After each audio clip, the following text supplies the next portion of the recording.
Y mucha atención porque en nuestro país hay pymes que han realizado préstamos para crear su emprendimiento o empresas, pero a veces la liquidez no es muy buena ni logran cancelar su deuda o cumplir con los pagos mensuales. Y es ahí justamente donde puede llegar un juicio de coactiva. ¿Qué hacer? Esto es lo que vamos a conversar con el abogado César Coroneles, gerente general de Defensa Deudores. Bienvenido en Boga, César, gracias por acompañarnos. ¿Qué tal, Doménica? Gracias por esta invitación. Un saludo también a quienes a esta hora nos ven en Telerama. ¿Qué es un juicio de coactiva para quienes no conocen en términos legales?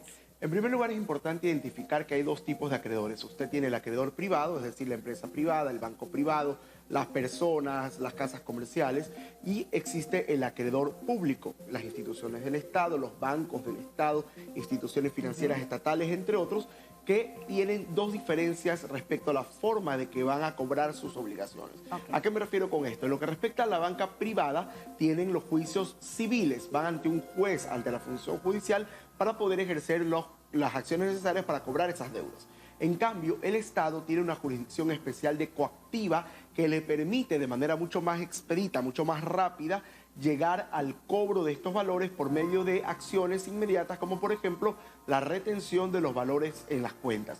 Por eso tenemos hoy en día muchas personas naturales y jurídicas, es decir, personas de a pie como pequeños emprendimientos, pymes, medianas e incluso grandes empresas, cuyos fondos han sido vistos retenidos por parte de algunas instituciones del Estado en lo que se refiere a procesos coactivos. Entonces, la coactiva no es otra cosa que una vía que existe en la ley para que el Estado cobre sus obligaciones. Ahora, ¿mi tarjeta de crédito de un banco privado puede ejercer jurisdicción coactiva? No. ¿Un préstamo productivo del banco privado puede ejercer jurisdicción coactiva? No. Tiene que irse por la vía civil. Pero si usted, su acreedor, es de carácter público, es decir, una tarjeta de crédito de un banco del Estado, usted le debe al Servicio de Rentas Internas o a cualquier institución estatal, usted sí tiene ahí, en cambio, la posibilidad de ser cobrada esta deuda por la vía coactiva. ¿Qué pasa cuando las empresas caen en deudas y viene ese proceso de coactiva?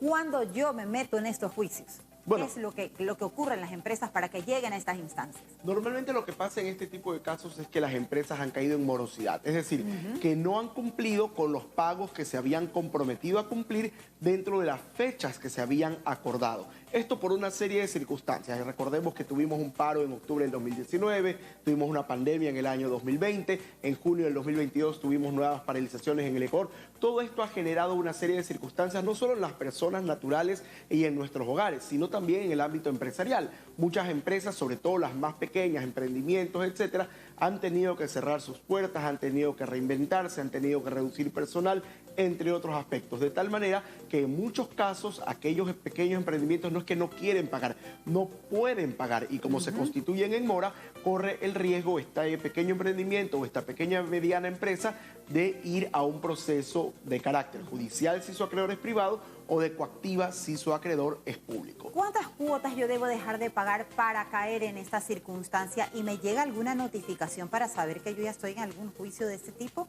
Esa es una gran pregunta porque me permite aclarar que hasta el 31 de marzo de este año existe el alivio financiero, que de alguna manera extendió el plazo de mora a 60 días. Sin embargo, la regla general es que las obligaciones que tienen un plazo de 30 días, al día 31 usted ya está en mora y por lo tanto corre el riesgo de que se inicien cualquier tipo de acciones, tanto judiciales en la vía privada como de coactiva en la vía pública, de tal manera que lo correcto, y desde defensadeudores.es siempre recomendamos tener una planificación correcta de a quién le debo, cuánto le debo y cuándo debo pagar. De tal manera que así evitamos, y esto pasa también en la economía personal y familiar, a veces creemos que con atrasarnos un día no pasa nada, y sí pasa porque realmente usted termina pagando más por intereses, moras, recargos, y se corre el riesgo de ir a un proceso judicial o coactivo, y en el caso de la coactiva es mucho más grave porque existe una retención inmediata de sus cuentas, incluso sin previa notificación, lo que genera obviamente también desfases porque usted si le retiene los valores a la empresa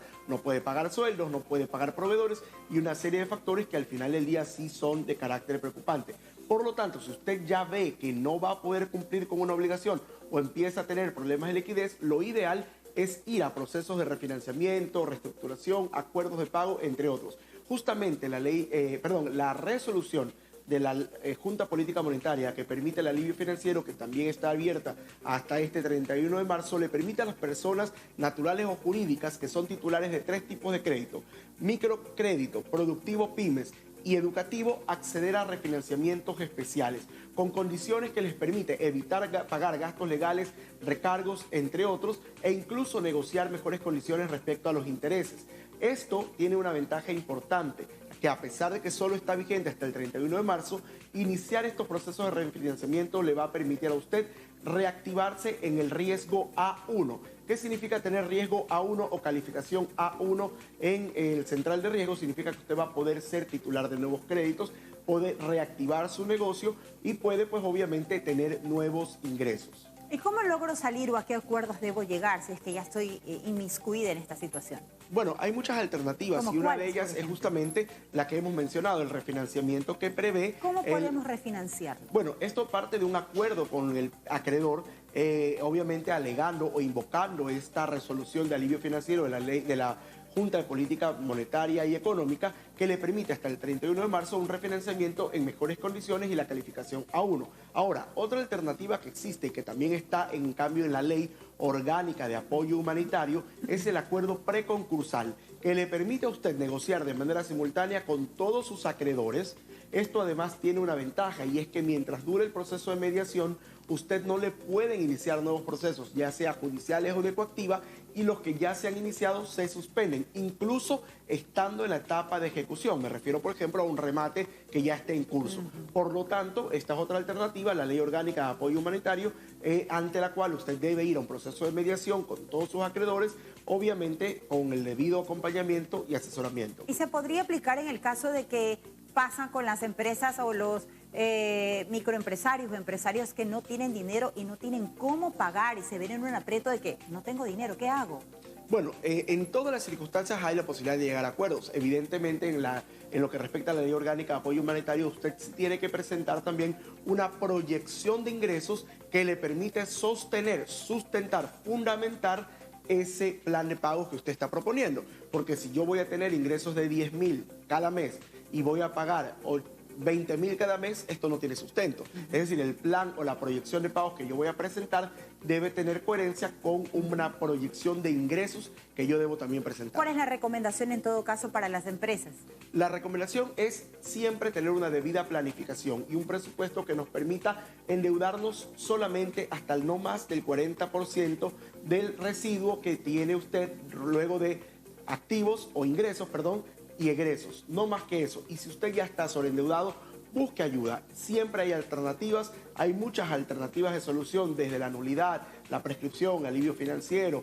Tenemos ahora la Ley Orgánica de Apoyo Humanitario, entre otras alternativas. Pero lo importante es cumplir con nuestras obligaciones, saber planificar nuestros ingresos y nuestros gastos, pero también nuestro endeudamiento, y no perder de vista del radar dentro de nuestra proyección de negocio aquellas deudas que ya hemos adquirido en el pasado. Es importante entonces estar capacitado y estar atento ante lo que vayamos a hacer si es que vamos a emprender un negocio siempre. Correcto, es importante tener toda la información y además tener la actualización del caso. Por eso espacios como este nos permiten contarle al sector empresarial, pero sobre todo a los pequeños y medianos empresarios y a los emprendedores, estas alternativas que están tanto en resoluciones como en la ley, que son también formas de salir y de alguna manera quitarte un peso de encima, porque en realidad sabemos que las deudas generan preocupación no solamente al entorno del directivo de la empresa o al emprendedor, sino también obviamente a sus trabajadores, colaboradores y proveedores, de tal manera que resulta necesario recuperar la paz y la tranquilidad. Los deudores tienen hasta el 31 de marzo. ¿Qué pasa después? Bueno, 31 de marzo en lo que respecta al alivio financiero y 22 de junio en lo que respecta a la Ley Orgánica de Apoyo Humanitario. Ese plazo es un poco más amplio porque la ley que entró en vigencia en el 2020, 22 de junio, dio un plazo de 3 años para abrir esta ventana de tal manera que se puedan llegar a estos acuerdos preconcursales que le permita a usted tener una nueva planificación de pagos y paralizar o interrumpir cualquier proceso que esté iniciado en su contra. ¿Dónde te encontramos, César? Bueno, defensadeudores.es tiene atención virtual y presencial. Presencial aquí en la ciudad de Guayaquil, en el edificio World Trade Center, Torre A, oficina 805, pero también tenemos otras formas de contacto. De 9 de la mañana a 5 de la tarde nos puede llamar al 1-800-DEUDAS. Repito, 1-800-Deudas y puede encontrar esta y otra información que siempre estamos actualizando en nuestras redes sociales, @defensadeudores.es y en nuestra página web www.defensadeudores.es. La solución definitiva a tus deudas. Más de 20 años de experiencia en Chile nos respaldan. Muchísimas gracias, César. Ya sabemos toda la información, a todos los pymes, los emprendedores ya están súper atentos entonces para no caer en esta morosidad y tener cuidado siempre en sus emprendimientos. Gracias por habernos acompañado. Gracias a ustedes. Siempre es un gusto. Y recuerda que